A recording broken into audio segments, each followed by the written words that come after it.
Salve, Alicia! Oi, quanto tempo? Quanto tempo, hein? A última vez que eu estive aqui no canal foi em 2020. Já fazem 3 anos. 3 anos. E 3 anos você continua lendo Feto a Feto? Já li de cabo a rabo, preciso de novidades. Então, maravilha, eu trouxe novidades. Opus 2022.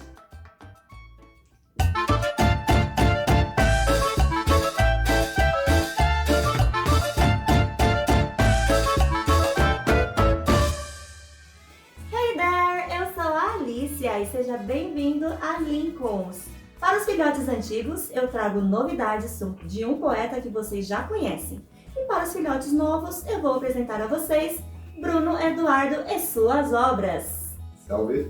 Bruno Eduardo é um poeta, professor e educador. Escritor, oficineiro, Como que tudo. era? Arte educador. Arte educador. Que aí envolve né? as oficinas. Eu ia né? falar educador de arte, eu amo. Não, acho que não era esse. Educador de Que veio trazer para a gente uma novidade. Mas antes, para os filhotes novos que imagino que vão ter, vamos recapitular a história da Bepoesis. Bom, prazer estar aqui novamente no canal com vocês. A Alicia fez o convite aí e, bom, a Bepoesis o que é? Basicamente é uma ideia, tive em 2015, fazer uma produtora artístico-cultural, uma produtora que vá ajudar novos artistas a desenvolverem a sua arte. Isso na literatura ou na parte de teatro, de dança. Hoje, atualmente, ela está um pouco mais em stand-by, mas a princípio a ideia é dar esse suporte para novos artistas. É aquilo, pensar que ser artista é ser famoso, há uma diferença. Então, a ideia inicial é ter esse foco de incentivar novos artistas, na verdade, artistas iniciantes, que não têm público, talvez, que não ainda não encontrou aí a sua técnica, seja na escrita ou na dança, no teatro. Esse espaço que fomenta o estudo das técnicas, a formação, ou aquele start, aquele incentivo para que a pessoa vá atrás de desenvolver a própria habilidade artística, né? E, enfim.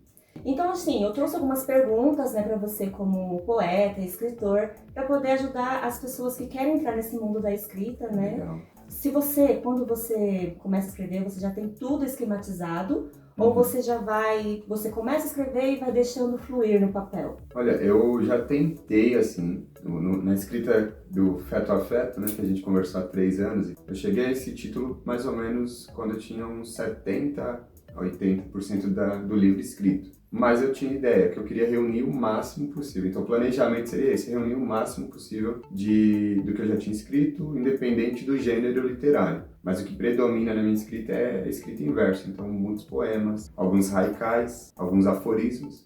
Mas aí eu também coloquei o que eu achei que valia compartilhar no livro com relação à prosa. Então tem um conto ou outro no livro.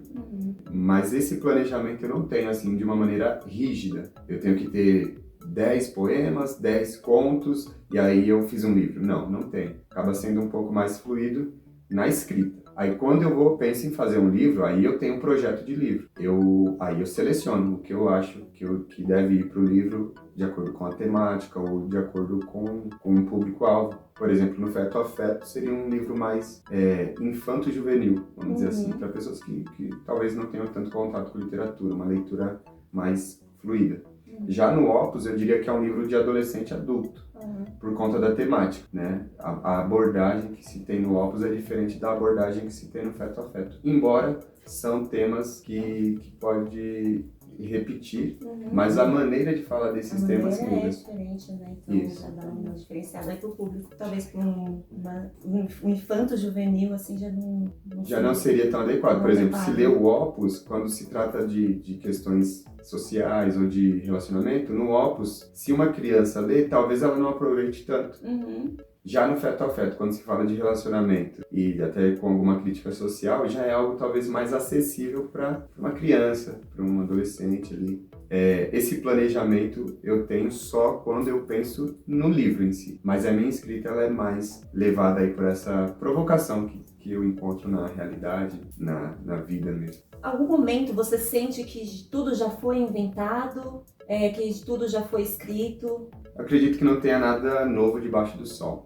O problema é se a gente entende quando se fala numa primeira vez. Então acho que os escritores, os filmes, diversas coisas se repetem sobre o assunto, sobre a temática, às vezes falando de uma forma diferente, porque novo não vai ter. Então tudo já foi falado de algum jeito. O problema é se as pessoas que tiveram acesso com o que foi produzido teve assim essa compreensão. Então eu escrevo de assuntos que muitos outros escritores já escreveram, que já estão em músicas. Uma forma de você vencer esse bloqueio, né, quando você pensa que tudo já foi escrito, seria a forma de falar esse novo, né? Na verdade não seria novo, mas ele se torna novo pela forma que você vai falar. Exatamente. Pode já ter sido dito, mas eu nunca falei daquilo. Então se torna novo porque eu nunca falei. E onde geralmente você busca a inspiração para poder fazer as suas novas obras? Na vida, porque eu acredito que a minha poética ela vai de encontro com o cotidiano. Eu moro numa cidade, um meio urbano onde eu vivo. Então o que eu escrevo não é algo do sertão, não é algo sertanejo, não é algo rural, não é uma poesia bucólica, por exemplo. Embora os meus temas às vezes vai buscar inspiração assim, numa viagem de férias para o interior, num assunto que vai chamar atenção para as coisas simples da vida que se encontram na natureza, porque hoje em dia a gente vê cada vez mais aplicativos, notificação, rede social, um monte de coisa do cotidiano da cidade grande que desprende, que interrompe a nossa harmonia com a vida. E aí a minha inspiração vem daí, de tentar manter essa chama viva, esse link. Sou eu, olha só. E manter esse link com o que vale a pena na vida, inclusive na cidade grande. Porque se a gente deixar, a gente vive um tempo que as pessoas estão a um passo de se tornarem androides. Então a minha poética ela vai buscar inspiração no que há de natural em meio urbano. Entendi. A inspiração para o Opus, ele foi diferente da inspiração do Feto Afeto? Foi porque o Feto Afeto, parte do que está no Feto Afeto eu tenho escrito desde 2013. Aí eu chego vou fazer um livro, vou começar, como que faz um livro? Procurei me informar em 2016. Então eu já tinha mais ou menos 3 anos ali de inscritos em guardanapo, em comprovante de ponto eletrônico da empresa que eu trabalhava, coisas que eu ia escrevendo no dia a dia e guardando. E eu também já tinha ali um caderno onde eu começava a escrever intencionalmente para um livro. E aí daí surgiu o Feto Afeto. No Opus eu já começo com um projeto que tente resgatar um pouco do que eu já falei no Feto Afeto, mas que direciona para um público diferente, para um público um pouco maior. E aí a inspiração ela vem nesse sentido. Para quem que eu quero escrever, porque eu vou escrever esse livro. Embora, de novo, os temas eles possam ser semelhantes, a abordagem é diferente. Eu diria que o Opus é um livro mais maduro. Mais maduro, né? Porque, como inclusive você falou, do escritor.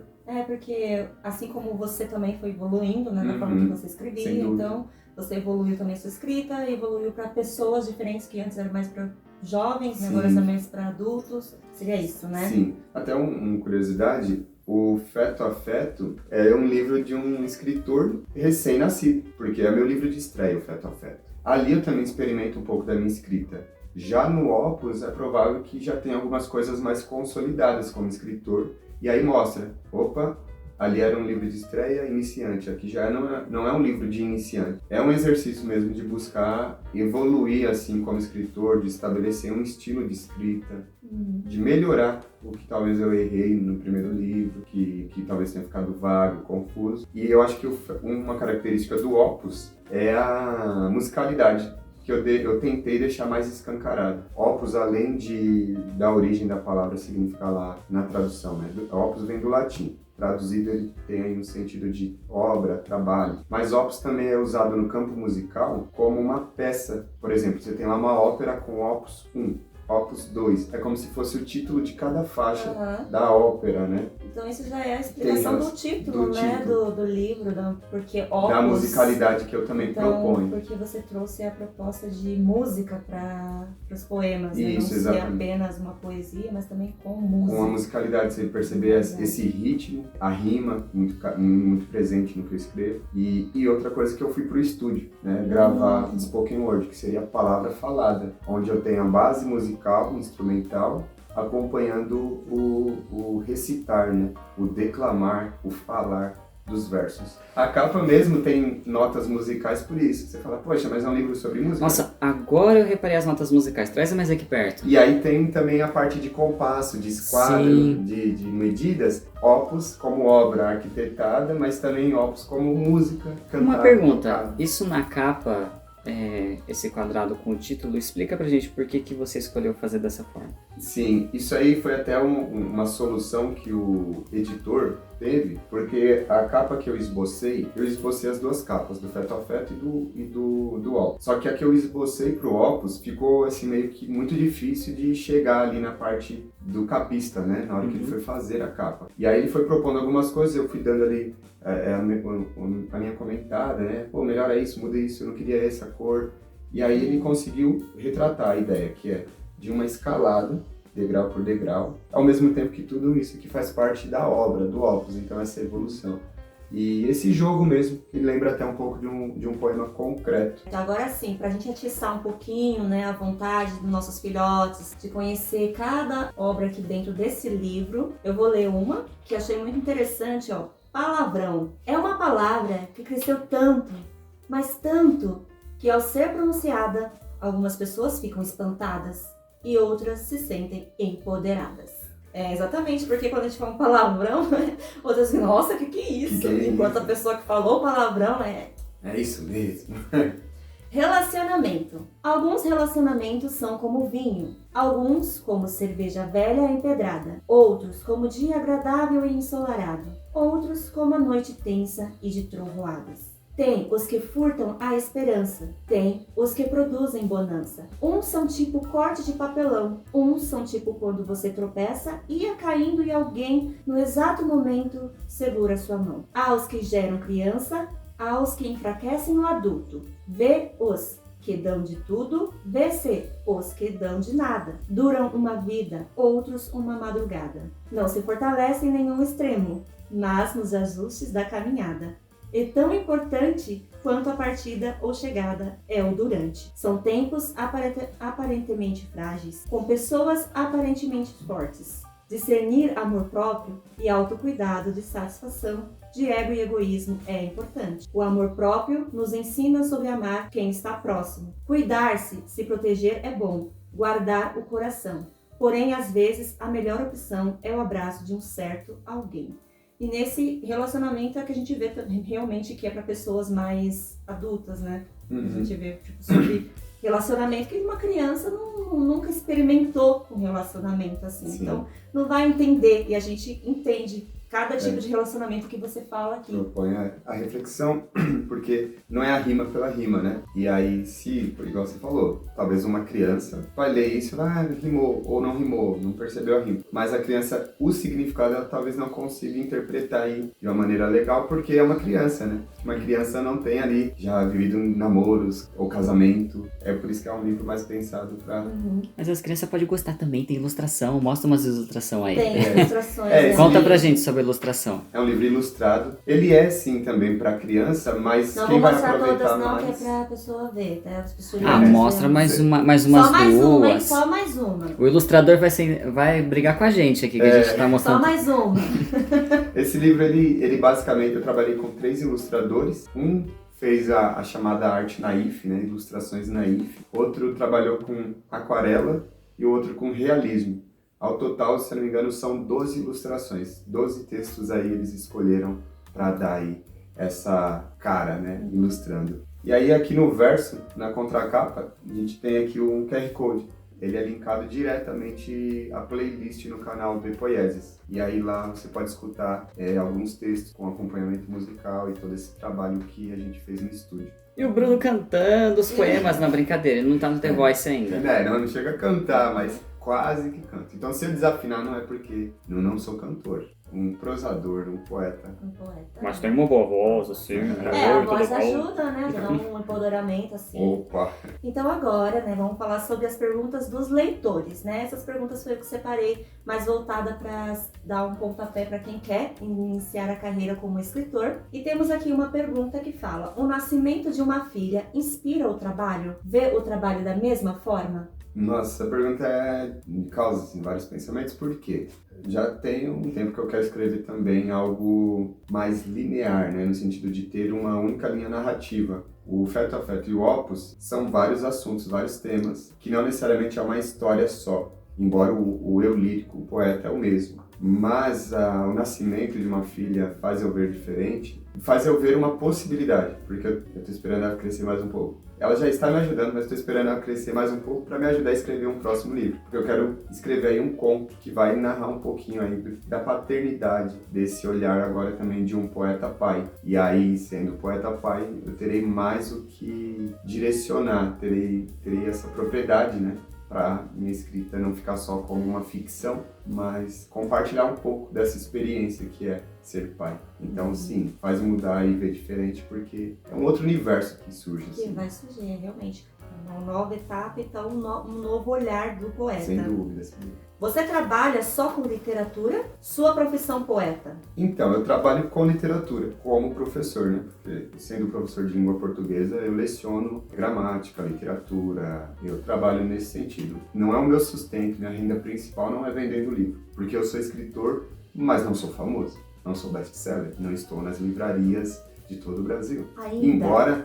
Embora é só chamar aí que a gente... Ainda, vai que a Lincolns explode, a gente consegue 1 milhão de inscritos em uma semana, aí o Bruno vai ficar famoso. Chegar, o livro hoje não é minha renda, minha fonte de renda principal, embora complemente. Então, continue comprando, compartilhando, dando de presente para alguém. Se levar 2 tem desconto. Olha só, não perderia essa oportunidade, hein, gente? E onde estão os livros? É direto comigo, você pode entrar em contato pelo Instagram ou até mesmo pelo canal aqui. Pelo canal. Uhum. E aí a gente faz chegar até vocês. Inclusive, gente, pelo canal, eu vou pedir para vocês correrem lá no Instagram da Lincolns, que a gente vai sortear 2 livros, um Opus e o Feto a Feto. Isso. As instruções a Alicia vai estar falando lá a respeito no Instagram Vou depois. falar lá também instrução, então Isso, também de como vão vai lá participar pra ver. do sorteio. Os nomes dos locais, dos personagens que aparecem aqui em algumas obras, eles são referência porque eu vi o Osnani, um nome bem diferente para um dos poemas que está aqui escrito. Sim, são referências da minha imaginação. Por quê? Quando os Nani, que você está se referindo, é uma prosa poética aí que eu falo de um personagem que ele tem alguns comportamentos contraditórios e ele quer mudar, mas ele tem um comportamento contraditório e fica espantado com os resultados que ele tem na vida. E os Nani é o contrário de insano. Então é esperar algo um resultado diferente, mas tendo o mesmo comportamento. Seria um tipo de, poxa, não faz sentido. Então essa referência. E tem um outro personagem, eu acho que é o último texto, o Ramos Twig. Esse título, Ramos Twig, seria a junção de ramos no latim, que é a palavra que dá origem a graveto, e twig em inglês, que seria algo também equivalente a graveto, que é o nome do personagem, que é um graveto contando aí a mudança que ele teve de vida quando ele caiu de uma árvore. Olha só, a história de um graveto. Quem poderia Olha imaginar? só, é Se minha imaginar história, me na senti pele representado, dela, me identifiquei, um graveto, palito que nem eu. Então a gente viu nesse vídeo aqui um pouco sobre a história, a inspiração, sobre como foi feita a obra. Vocês voltam lá no vídeo de Feto a Feto, onde a gente fala sobre literatura, né? E a gente introduz o livro Feto a Feto para vocês também conhecerem um pouquinho mais sobre o nosso poeta Bruno Eduardo. Curtam, compartilham esse vídeo para ajudar a gente e, né, porque vocês gostaram, eu sei que vocês gostaram. Um beijo e até a próxima. Valeu, um abraço, saudações poéticas. Até uma próxima. Tchau, tchau.